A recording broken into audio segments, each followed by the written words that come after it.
Même chose dans le cadre du harcèlement, c'est qu'on a toujours l'impression pour l'auteur que voilà, on voit une personne qui harcèle, une personne qui est harcelée, alors que souvent quand on entend la victime, c'est le fait du groupe qui fait le harcèlement. C'est parce qu'elle a eu, on va dire, un conflit avec une personne qu'on va appeler Marc par exemple, et en fait Marc a trouvé des alliés pour le soutenir et pour se moquer avec lui de la victime, et pour finir le harcèlement il est constitué de plein d'autres personnes. Mais quand on entend les autres personnes, elles nous disent ah mais moi oui je suis bien au courant, moi j'ai rien à voir là-dedans, oui je vois bien, c'est Marc qui a un problème avec elle, mais moi j'ai rien à voir là-dedans.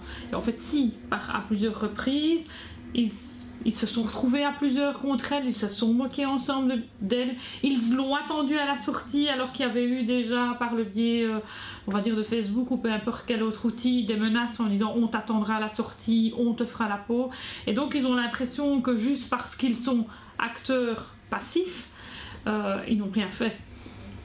Avant il y avait encore je veux dire, s'il y avait le harcèlement sur l'école, vous sortiez de l'école, c'était terminé. Il y avait encore le chemin de l'école éventuellement. Mais voilà, les gens n'allaient plus à l'école parce qu'ils étaient harcelés là-bas, mais chez eux, ça se passait encore bien. Maintenant, il n'y a plus de limite à ça, en fait, le problème. C'est que 24 heures sur 24, vous pouvez être harcelé, que ce soit avec le téléphone, c'est vite fait, avec les mails, c'était encore plus vite fait, alors que cette dimension-là n'existait pas.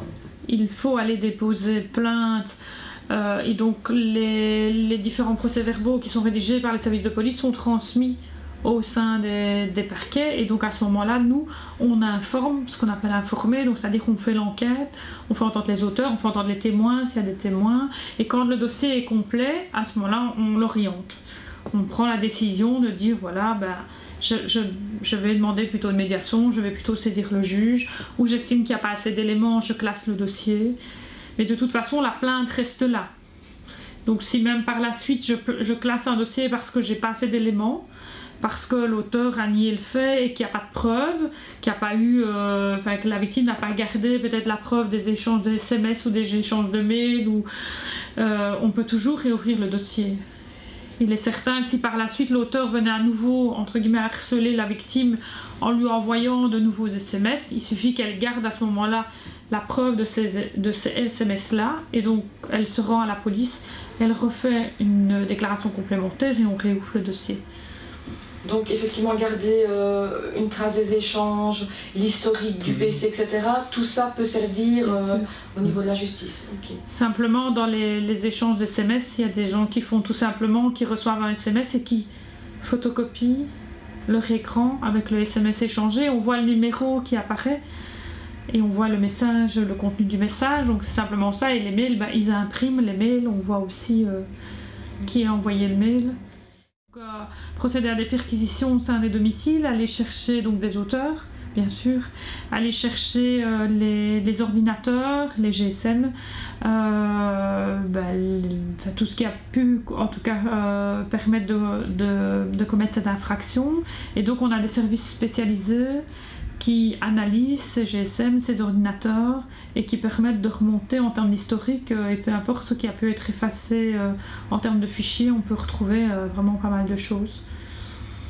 Voilà. Et donc l'infraction aussi permet, lorsqu'elle est citée devant un tribunal, que ce soit correctionnel pour un majeur ou de la jeunesse pour un mineur, donc alors le parquet dans ces cas-là demande la saisie, donc confiscation de tous les outils qui ont servi à commettre l'infraction, à savoir ordinateur, GSM, tablette, voilà.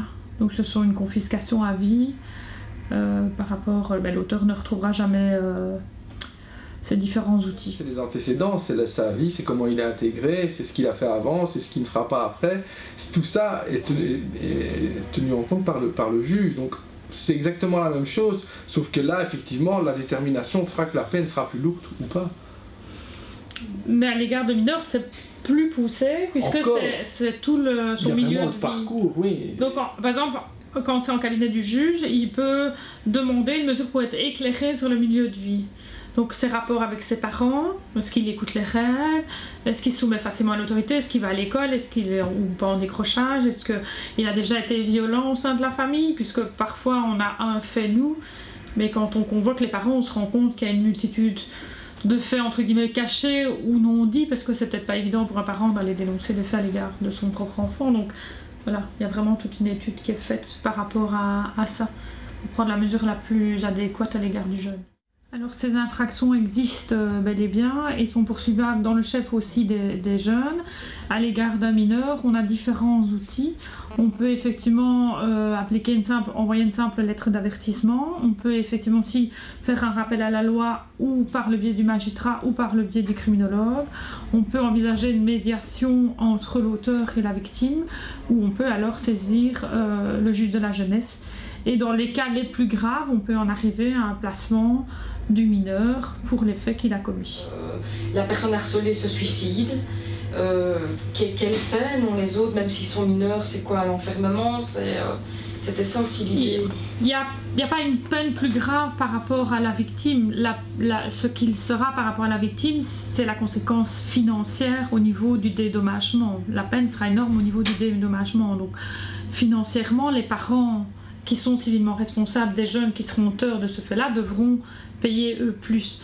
Maintenant, le fait comme tel, il existe, c'est l'infraction que le juge regarde et pour pouvoir appliquer alors la mesure qui correspond le mieux au jeune, c'est le jeune, son parcours scolaire, la manière dont il fonctionne en famille, ses relations, donc c'est le jeune dans son ensemble. Comme il est très facile de commettre une infraction avec un téléphone ou avec un ordinateur, vraiment réfléchir avant de sortir son téléphone pour tout et n'importe quoi et se demander si ce qu'on fait a vraiment un intérêt ou pas. Et alors à ce moment-là, on en reste au moyen classique, je vais dire, si on a quelque chose à dire à quelqu'un, on lui dit en face, on n'est pas obligé de faire ça via internet et de l'insulter en plus. Le réflexe de sortir ce GSM à tout moment, ça prend peut-être plus de temps de se poser et de se dire mais qu'est-ce que ça fera à la victime si effectivement je la filme et si après je le diffuse. Je pense qu'on n'aimerait pas soi-même être dans ce cas-là et faire l'objet de moqueries après parce qu'on nous a filmé dans une position peut-être pas agréable. Et je pense que les conséquences, elles sont là, elles sont énormes. Si même le fait semble petit, bénin, pas grave, les conséquences au niveau des victimes, ils sont souvent énormes dans ces infractions-là.